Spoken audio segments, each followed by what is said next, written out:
اور ام المومنین سیدہ عائشہ رضی اللہ تعالیٰ عنہ سے جب حضور کی سیرت کے بارے میں پوچھا گیا تو انہوں نے بھی برجستہ جو جملہ کہا وہ تھا وَقَانَ خُلُقُهُ الْقُرْآنِ۔ اے مخاطب اگر تو پوچھنے آیا ہے تو سن لے، ان کی سیرت کیا ہے، تو ان کی سیرت دیکھنی ہے تو قرآن کھول کے بیٹھ جائے۔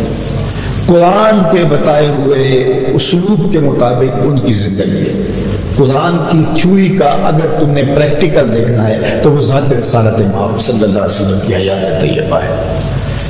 تو یہ ہے حضور کی عظمتوں اور حضور کی رفتوں کا وہ بیان کہ جو الزام لگاتے ہیں وہ آج ایک الزام لگاتے ہیں تو کل اس سے ہٹ جاتے ہیں کہ نہیں یہ نہیں، تو پھر دوسرا الزام لگاتے ہیں اس سے ہٹ جاتے ہیں۔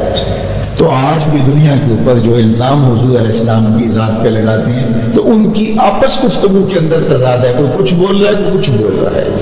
اور جہاں تک حضور کے کردار کی بات ہے تو کسی کے کردار کے حوالے سے برجستہ کوئی بات کہنا یہ اس کے کردار کی عظمت کی دلیل ہوتی ہے۔ یعنی کسی شخص کے بارے میں آپ کسی سے پوچھیں وہ کیسا ہے تو وہ سوچ کر بتائے کہ وہ اچھا ہے یہ ہے تو پھر بات اور ہے، اور وہ برجستہ اس کے بارے میں رائے دے تو پھر اس کا مطلب یہ ہے کہ اس کا کردار اتنا واضح چمکدار ہے کہ اس کے لیے اس کو تفکر ہی نہیں کرنا پڑا۔ اب ام المومنین سیدہ خدیجہ کبریٰ رضی اللہ تعالی عنہا کی گواہی دیکھی حضور علیہ السلام کے بارے میں۔ یہ برجستگی کی میں آپ کو مثال ایک دینے لگا ہوں کہ جب حضور علیہ السلام پر پہلی وحی کا نزول ہوا تو قرآن نازل ہوا تھا، اور قرآن نے کہا یہ کتاب تو پتھروں پہ بھی نازل ہوتی ہے، کلام تو وہ بھی پہاڑ بھی ریزہ ریزہ ہو جاتا ہے۔ تو یہ تو قلب مصطفیٰ تھا جو اس کو سہار گیا، لیکن اس کے اثر حضور کے قلب اطہر پہ تھے، اور آقا کریم کا بدن پسینے سے شرابور ہو گیا۔ اور پھر حضور علیہ السلام کی کیفیت یہ تھی کہ حضور کو سردی لگ رہی تھی، تو واپس جب گھر آئے تو فرمایا زملونی، مجھے چادر اڑا دو۔ تو ام المومنین حضرت خدیجہ کبریٰ نے حضور کے اوپر شال ڈال دی، تو فرمایا کہ مجھے اپنی جان کا خطرہ ہے۔ تو ام المومنین نے جو کہا صحیح بخاری کے اندر کتاب بدء الوحی اٹھائیے گا، تو ام المومنین نے برجستہ جو جملے کہے وہ ذرا ملاحظہ کیجیے۔ انہوں نے کہا کلا ابشر واللہ لا یخزیک اللہ ابدا، آپ کو بشارت ہو، آپ کو خوشخبری ہو، میں اللہ کی قسم اٹھا کے کہتا ہوں آپ کا رب کبھی بھی آپ کو بے آبرو نہیں ہونے دے۔ یہ میں قسم اٹھا کے کہتی ہوں، یہ سیدہ خدیجہ کبریٰ کہہ رہی ہے کلا ابشر واللہ لا یخزیک اللہ ابدا، آپ کو مبارک ہو، آپ پریشان تو ہیں لیکن آپ کو مبارک ہو، میں قسم اٹھا کے کہتی ہوں کہ آپ کا رب آپ کو کبھی بھی پریشان نہیں ہونے دے گا، بے آبرو نہیں ہونے دے گا۔ کیوں؟ اب ام المومنین نے برجستہ جملے جو اپنے شوہر کے بارے میں کہے، اس سے بڑی گواہی کیا ہو سکتی ہے؟ کہتے ہیں سارا زمانہ مان لے تو بیوی نہیں مانتی ہوتی، وہ ایک اللہ کا ولی تھا تو اس کی بیوی اس کو نہیں مانتی تھی، تو اس نے ایک دن کہا کہ یہ مانتی نہیں ہے تو میں چلو اس کو ذرا کوئی اپنا رنگ دکھاؤں، تو وہ ہوا میں اڑتا ہوا گھر کے اوپر سے 2-3 چکر کاٹ کے گیا۔ تو بیوی نے دیکھا تو واپس آیا تو اس نے کہا تو ولی بنا پھرتا، ولی تو میں نے آج دیکھا ہے کہ ہوا میں اڑ رہا تھا۔ تو اس نے کہا بیوی کو میں ہی تو تھا، تو کہا اچھا تبھی ٹیڑھے ٹیڑھے اڑ رہے تھے۔ تو خواتین تو بیوی تو نہیں مانتی، چونکہ قربت کا ایسا رشتہ ہوتا ہے تو وہ انکار کر دیتی ہے، لیکن اگر بیوی بھی عظمت کی گواہی دے، اللہ اکبر، اور پھر دے بھی برجستہ، سوچ کے نہ دینا پڑے، جو چیز سوچ کے دی جاتی ہے اس کے بارے میں ایک گمان پیدا ہو جاتا ہے کہ یہ اس نے سوچ کر کے یہ چیز جواب کے لیے گھڑی ہے، لیکن برجستہ جب انہوں نے کہا کہ حضور نے کہ انی خشیت علی نفسی، تو حضور علیہ السلام سے انہوں نے برجستہ کہا کلا ابشر واللہ لا یخزیک اللہ ابدا، آپ کو کبھی بھی آپ کا رب پریشان نہیں ہونے دے گا۔ کیوں؟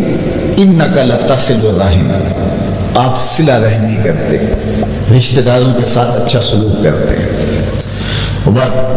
تصدق الحدیث، آپ نے زندگی بھر کبھی جھوٹ نہیں بولا، یہ زوجہ کہہ رہے ہیں اس کی گواہی، تصدق الحدیث، آپ نے زندگی بھر کبھی جھوٹ نہیں بولا، آپ ہمیشہ سچ بولتے، وتحمل الکلہ، جس کا کوئی بوجھ نہیں اٹھانے والا اس کا بوجھ آپ اٹھاتے، وتکسب المعدوم، جس کا کوئی کمانے والا نہیں اس کی ضرورت کو آپ پورا کرتے، وتکری الضیف، اور مہمان نوازی کا حق ادا کرتے، وتعین علی نوائب الحق، اور راہ حق کے اندر جو لوگ پھنس جاتے ہیں ان کی مدد کے لیے آپ کھڑے ہوتے ہیں۔ یہ 6 چیزیں ام المومنین نے حضور کے کردار کی نمایاں بیان کی، اور یہ 6 چیزیں کسی شخص کے خوبصورت کردار کی علامتیں ہوا کرتی ہیں، طریق اور یہ عمل۔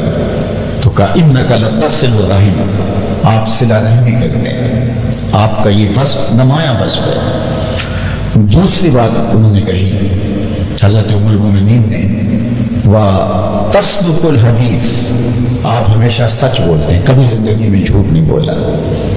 اور آپ جانتے ہیں کہ نبوت کا اعلان تو حضور نے 40 سال کی عمر کو پہنچ کر جو ہے وہ پھر فرمایا ہے، لیکن صادق اور امین حضور علیہ السلام کو پہلے ہی کفار کہتے تھے۔ یہاں تو گوشوارے جمع کروائے جاتے ہیں اور کوئی بندہ صادق امین مل نہیں رہا، اور اس کے لیے 100 معاملے، لیکن یہاں عدالتیں ثابت نہیں کر رہی کہ کوئی صادق اور امین ہے، یا 22 کروڑ کا بھرا ہوا ملک ہے اور آپ کو اچھے انسان نہیں مل رہے۔ وتصدق الحدیث، آپ سچائی کے خوگر ہیں۔ تیسری بات، وتحمل الکلہ، آپ جس کا کوئی بوجھ اٹھانے والا نہیں اس کا بوجھ اٹھاتے ہیں۔ یہ صالح معاشرت کی ایک علامت ہے کہ کمزوروں کو ساتھ کھڑا کیا جائے۔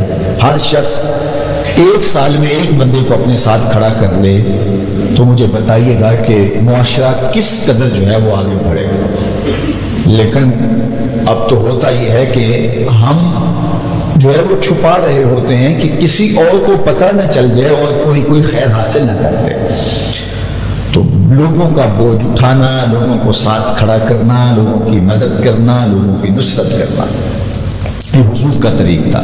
اور چوتھی بات فرمائی، وتکسب المعدوم، جس کا کوئی کمانے والا نہیں ہے اور جو کمانے کی اہلیت نہیں رکھتا ہے اس کے لیے آپ کو عزیزوں کو، اچھا ان میں ایسے بھی ہیں جو الٹا آپ کو لگتا ہے کہ یہ ہے بھی میرے ساری زندگی مخالفت کرتے ہیں تو میں نے ان کو نواز دیا، یہ میرے برابر آ گئے، یہ پھر بھی مخالفت کریں گے، کرتے تمہیں حکم ہے سل من قطع وات من حرم وتکسب المعدوم۔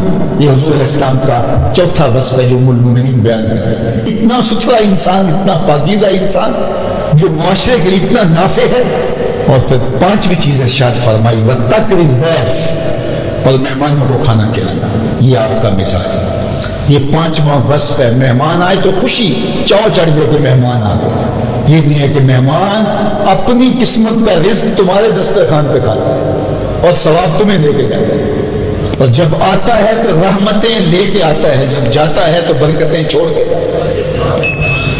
اس لیے مہمان گھر میں آئے تو ایک چاو چڑھ جانا چاہیے، خوشی چڑھ جانی چاہیے۔ اور اللہ کے بندے تو کہتے ہی ہیں کہ ان کے ڈیرے پہ مہمان، حضرت ابراہیم ساری زندگی مہمان کے بغیر کھانے نہیں کھاتے۔ جب بھوک لگتی تو کھانا گھر والوں کو کہتے تیار کرو، اور پھر مہمان ڈھونڈنے نکل جاتے، کوئی ڈھونڈ کے لاتے اس کے ساتھ بیٹھ کے کھاتے۔ اور جو کھانا مہمان کے ساتھ بیٹھ کے کھایا جائے اس کا حساب بھی نہیں ہوگا۔ تو اس لیے مہمانوں کھانا کھلائیں، لوگوں کو ضرورت لوگوں کی پوری کریں۔ اللہ اکبر، بابا بولے شاہ بولے، اٹ کھڑک کے دکڑ بجے تتا ہوئے چولہا، آن فقیر کھا کھا جام راضی ہوئے بندہ۔ تکری الضیف، اور 6ٹھی چیز جو ام المومنین نے حضور کا نمایاں وصف بیان فرمایا، وتعین علی نوائب الحق، کوئی مشکل میں حق کے راستے میں کھڑا پھنس جائے تو اس پھنسے ہوئے کی مدد کرے، اس مشکل میں پھنسے ہوئے کے ساتھ کھڑے ہو۔ بعض لوگ کہتے ہیں ہمیں کیا لگے، یہ اس کا مسئلہ ہے، میں اس مسئلے کے اندر کیوں پڑھوں؟ نہیں، پھر معاشرہ مکمل نہیں ہوتا۔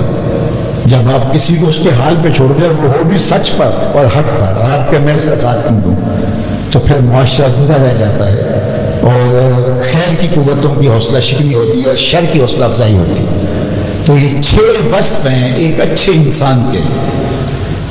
ایک وقت آیا کہ حضرت ابوبکر صدیق رضی اللہ تعالیٰ عنہ شہر مکہ چھوڑ کر چلے گئے، لوگوں کے رویوں سے تنگ آ کے۔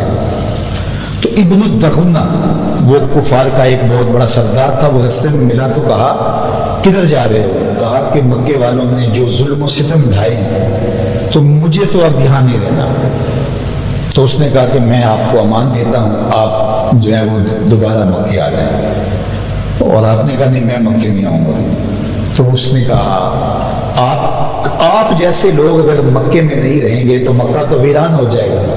اور اس نے کہا کہ آپ تو وہ ہیں کہ لَتَصِلُ الرَّحِمَ جو صلہ رحمی کر رہے ہیں، وَتَقْسِبُ الْمَعْدُومَ وَتَعِينُ عَلَىٰ نَوَائِبِ، وہ وصف جو حضور علیہ السلام کے تھے۔ تو ابن الدغنہ کافر نے وہ سارے وصف ابو بکر صدیق کے لیے گنوائے اور کہا کہ جو ان اوصاف کا حامل ہو وہ شہر چھوڑ کر جائے، یہ ہم نہیں جانے دیں گے۔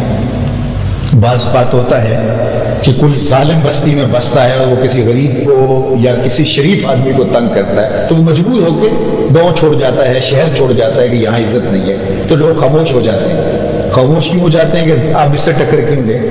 تو اگر بستیوں میں سے، شہروں میں سے اچھے لوگ کوچ کرنے لگ جائے کہ وہاں امن نہیں، طمانینت نہیں ہے، تو بستیاں اجڑ جاتی ہیں۔ آیان سلطنت کو بھی سوچنا چاہیے، جب ملک کے اندر امن و امان قائم نہ رہے اور قابل لوگ اور اچھے لوگ، شریف لوگ ملک چھوڑنے پہ مجبور ہو جائیں تو پھر ملک برباد ہوا کرتے ہیں۔ ابن الدغنہ کافر ہونے کے باوجود اس نے یہ نہیں ہو سکتا کہ آپ جو ہے وہ شہر مکہ کو چھوڑ دیں جبکہ آپ ان خوبیوں کے حامل ہیں۔ تو کسی بھی سوسائٹی میں، کسی بھی معاشرت میں اچھے لوگوں کا موجود رہنا، اس کی برکتیں دائیں بائیں پھیلتی ہیں۔ اور اگر کسی سوسائٹی میں اچھے لوگ موجود نہ رہیں تو وہ سوسائٹی، وہ معاشرہ تباہ ہو جاتا ہے۔ تو حضور علیہ السلام کے یہ وصف ہیں اور ان اوصاف کی بنیاد پر بھی میرے رب نے کہا وَإِنَّكَ لَعَلَىٰ خُلُقٍ عَظِيمٍ۔ یہ اس بدبخت کی سوچ ہو سکتی ہے اور وہ مکروہ اور خبیث سوچ ہے، لیکن محبوب تیرے رب کا تیرے بارے فیصلہ ہے، تیرا خلق عظیم ہے۔